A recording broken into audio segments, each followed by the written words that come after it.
Victor is ready to go. Victor, you better have glasses on. Yeah, let's go, Okay. man. Welcome to the PorterWay Podcast, 19-0-1. Fresh off of a win this weekend. I was watching you, which is why I wasn't watching Xander Zayas. Oh, he got the glasses on. So I'm talking about Victor. It's because he can't see right now. Welcome to the PorterWay Podcast, Victor Morales Jr. What's up, big dog? I'm good. Can you guys hear me? Yeah, we Yes, got sir. you, man. That was supposed to do a Cool, soundtrack cool. a long time ago. Yeah. How are you feeling? I'm good. Yeah, I'm good. I'm and- glad to be home. And then how was your left I'm eye safe. feeling? I'm healthy. It's good. Okay, and Stitched then- up, but it's good. And then what about the right eye? It's the same thing. It's the same thing. It didn't get any stitches, but it's, He you said know, they're it's, a pair. we're fighters. This is what we go through. Yeah. We sign up for it. Yeah. Your dad said that during the fight. They went to the corner and they asked him about the cut. And I will say this. I told you that. I said your dad was right.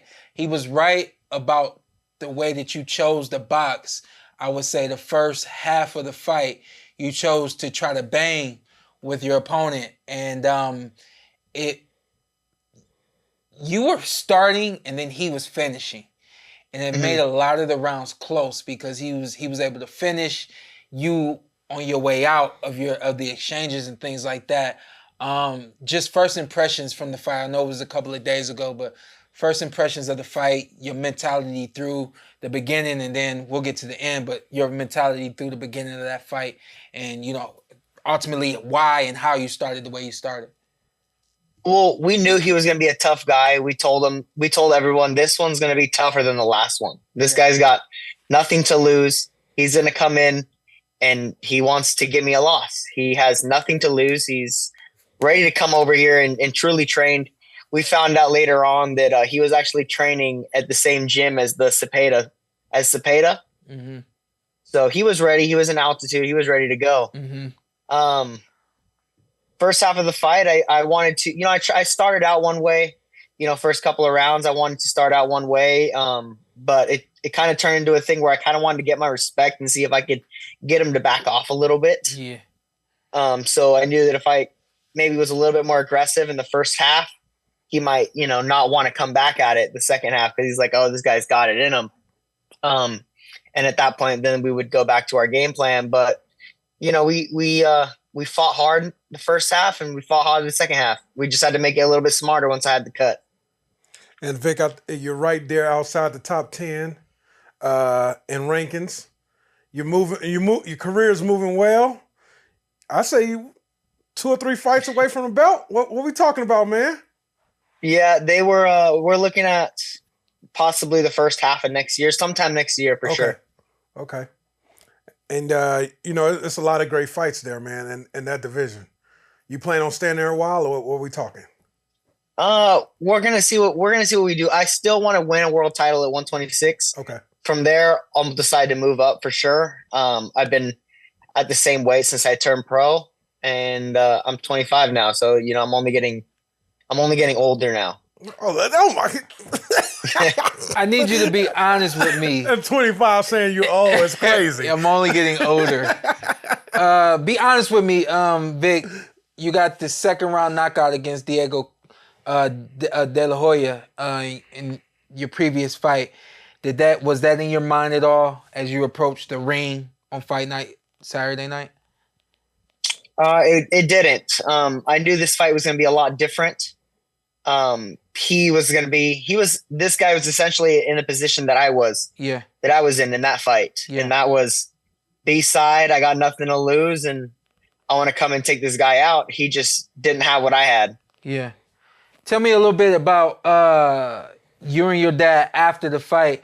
The thing that I did not agree with that your dad said, he said, the thing I agree with, he said, you're fighting his fight and you're making it too competitive. Box and move on him and just hit him and make him miss. You're making it harder than it needs to be. I agree with that.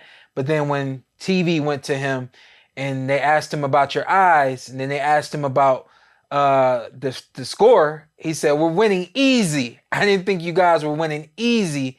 Have you guys had any conversations yet since the fight? Like, hey, that one, any conversations at all about the way the fight went in terms of it not being what he said on not TV? really yet. Yeah. I haven't sat down and watched the fight, to be honest with you. I usually wait a few days, kind of let myself settle in, to be back home, and then I'll go back and watch it. I'm sure he's watched it. He usually watches it right when we get out of the ring. Yeah.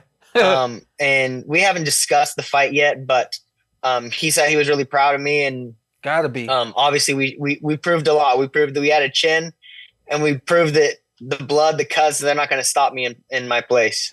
Hey, and mention some of the guys that you came up out of the amateurs with, some of the guys that you boxed that are still on the pro scene right now. I know some big names out there. Yeah, we I fought, Shakur Stevenson, Devin Haney. I beat Virgil Ortiz 3 times as an amateur when he was actually my weight. We fought a lot of people in the amateurs. Yeah. The reason why I did that was because I think while a lot of guys are, those names are a little bigger than yours now, if you don't have that kind of name, people write you off. And I was encouraging people to go back to DAZN and watch your fight that you just had last night or on Saturday night. And I would even encourage people to watch your fight against Diego. I thought that both performances were solid. What I really liked about this fight, and I want you to speak to this, the way you closed this fight, the fight, this last fight that you just had was special. Where did that come from? It just, I just went in there and did my thing. We knew that we were going to have to throw combinations. We knew we were going to hopefully eventually catch him. And if it was there, if I had the opportunity to take him out, I would do exactly that. And that was take him out. And so when I think it was a right hand that I hit him, and he kind of wobbled, and I went for it. Yeah. And we hoped that we had 5 or 10 more seconds, but we didn't. Speak to this real quick. I always like to, when I watch boxers, I like to watch everything from skill, what they're doing, what they're not doing, and I also pay attention to their energy and their stamina as well. And what I saw through the maybe rounds 7, 8, 9, it looked like you came out fast every round. That energy was high, and then as the round started to go on, it seemed like you started to slow down. He never sped up, but it was like you slowed down. Punches that were missing early in the round, he started to connect with them simply because you're just a little bit slower getting out. And what I want you to speak to is when you catch him with that punch, all that energy that you have in the beginning of those rounds, it's like all that energy came right back. So kind of speak to, what you feel in a moment when you catch a guy. Everybody wants to know what does it feel like when you knock somebody out? Well, what does it feel like when you connect with that right punch? And what goes through your mind? What do you feel that makes you want to go the way that you went at the end of that fight? When I get that, to that spot, or I hit someone with a clean punch, or I put him down, first thing I typically do is I typically look back at the corner, or in this case, since there was no knockdown, I can hear. And so usually my dad would be like, just go back to what you're doing. If they're not really hurt, he'll know, like, hey, just go back to what you're doing. If he's hurt, you'll catch him again. Or I can hear him, or the last fight, I looked at him and he said, go for it. Yeah. And then this fight, I could hear him, go for it, go for it. And so, I went for it, and you just really get this just boost of energy. It's like, maybe like a shot. It's just like you took an energy drink and you just drank it really fast. Yeah. And then you got this thing going. And so you just go for it. And you hope that you get him out before that kind of energy kind of goes away. Cause if you try to take somebody out too early and you can't get him out, and then you're just gassed the rest of that round, maybe the next round too. Yeah. You got anything? Last thing for me? Yeah, Vic, I got one question Shawn's been asking a lot of people. I ask you're a younger guy. When you were coming up, growing up, boxing was as famous as it was when me and Shawn was real little kids. What was the first fight you seen, and what turned you on to boxing? Well, what turned me to boxing was my dad. I kind of followed him into the gym when I was about 5 years old. Okay. I just followed him into the gym. It wasn't necessarily a fight. It's just I followed my dad in. I was kind of that kid that was running around the gym, not doing what I was supposed to do. And then as I got older, my dad decided he wanted to coach. And that's when he kind of looked over at us and was like, all right, we're going to do it. And so he put us in the gym and we got right to work. Is there anybody that you've looked at and you're like, I want to be just like that guy? Oscar De La Hoya, funny enough, my promoter, yeah, which was why it was great that we got to sign together. Yeah. I was Oscar De La Hoya, Andre Ward, were the two that I really looked up to growing up. Yeah, I'll say one more thing about your style. And I gotta say, from about 2013 on, was Mr. Shawn Porter himself. Stop it. I was gonna say one more thing about your style. It is a lot like Oscar De La Hoya in terms of you're one of the few Mexican fighters out there that will box, use the ring, got a great jab, great boxing skills. Not that other Mexicans don't have skills, but you box with a little more flavor, a little more style, a little more rhythm than a lot of other Mexicans, opposed to the Mexican style, straightforward. You know what I mean? So, where's that come from? Victor put the spice on top. Yeah, it comes from my dad, believe it or not. My dad's coach was the president of USA Boxing at the time. He took Floyd Mayweather, Fernando Vargas around the world when he was the coach of the Olympic team at the time.